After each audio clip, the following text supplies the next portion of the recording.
Hamlet is the play where every single thing that makes Shakespeare great is in there working at its highest capacity. It has got famous lines, famous speeches, famous scenes. It's unique because it'll be the first time, I think, that New Zealand audiences have been able to see the play in the architecture for which it was written and in the correct actor-audience relationship.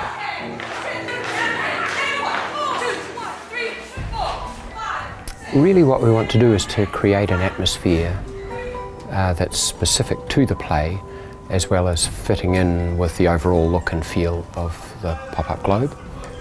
One of the components that I'm working on for Hamlet is the hangings that go at the back of the stage.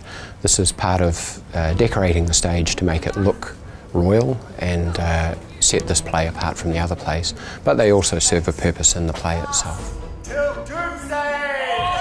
These were paintings from the period of two German princes, so that they're two paintings that go together as a set. And what we've done is overlay the faces of two of the actors. So that's Hamlet's father, played by Hugh Sexton, and this one is Claudius, who is currently the king, and that's played by Max Logan. So that's the original painting.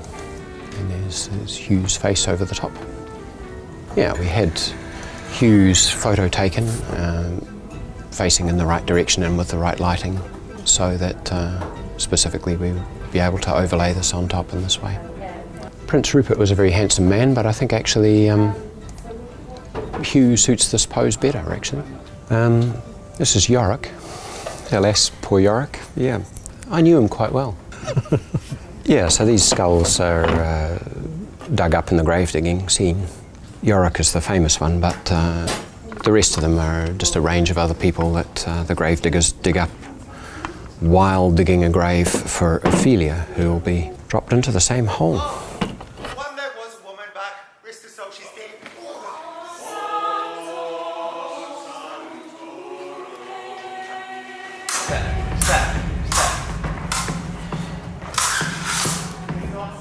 Okay. For me, as a fight director, I get to play with the choreography. You know, I get to have fun with that. This season, we have a duel for the first time, which is amazing. And I get to show off the weapon system that we're using. We're using rapier and dagger, a classic weapon for the 16th, 17th, and even towards the 18th century. So it's really nice for us to see the rapier and dagger being used in all the different ways it can be used in the fight. Yeah, so these are the rapier and daggers here. They're used mainly for cutting and thrusting. So both edges were sharp, and it becomes a really dangerous weapon.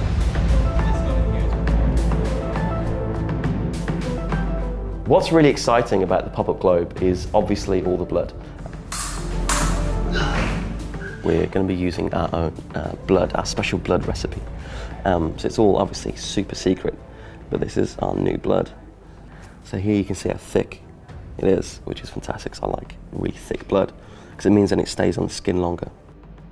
We've been playtesting different types of blood, and it's been a long process, because obviously every time I make a batch of blood, I need to test it with wardrobe first to make sure it all comes out of their hardest costume or wardrobe, you know. So once that's got the tick from them, then I get to play with it and see if it still works the same as other blood that we've been using.